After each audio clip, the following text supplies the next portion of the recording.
Mapagpalang araw sa ating lahat. Ako ang inyong lingkod, Elijah Paul John Valdez. At welcome sa ating daily devotions. Ang ating verse for today ay nasa 1 chapter 15 verse 11.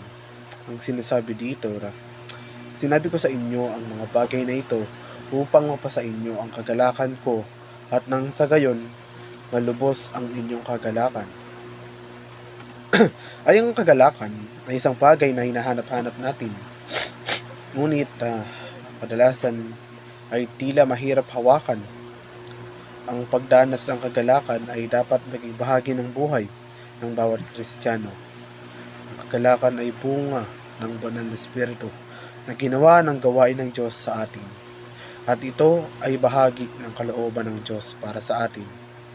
Alam natin na kahit na ang pinakamatandang mga tao ng Diyos ay nakakaranas ng mga panahon ng kawalang kagalakan, halimbawa na hinihiling ni Job na hindi na siya isilang.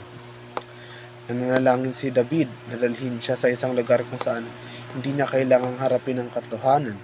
O kahit si Elias, kahit na matapos talunin ang 450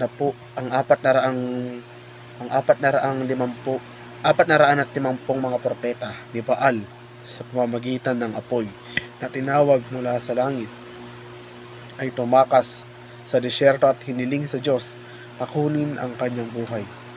Kung ang mga lalaking ito ay nahihirapan, paano natin mararanasan ang patuloy na kagalakan sa buhay Kristiyano?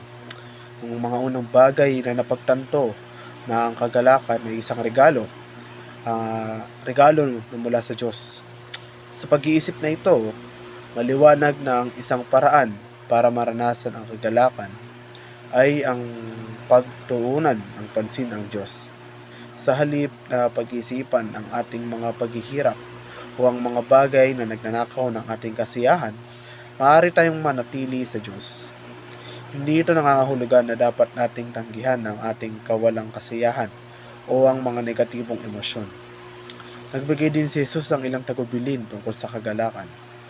Sinabi sa 1:15 na nagsalita siya tungkol sa pananatili sa Kanya at pagsunod sa Kanya. Sinabi niya kung gaanong iniibig ako ng Ama, kayo din naman iniibig ko kayo. Ngayon manatili sa aking pag-ibig kung tutuparin ninyo ang aking mga iuutos. Mananatili kayo sa aking pag-ibig tulad ng pagtupad ko sa mga utos ng aking Ama at nananatili sa kanyang pag-ibig. Sinabi ko ito sa inyo upang ang aking kagalakan ay mapasa inyo at ang inyong kagalakan ay malubos. Isa sa mga susi sa mga kagalakan ay ang pamumuhay ng pagsunod sa Diyos. Ang kagalakan ay sinadya upang maging tanda ng buhay Kristiyano. Ito ay bunga ng banal na espiritu at kaloob ng Diyos.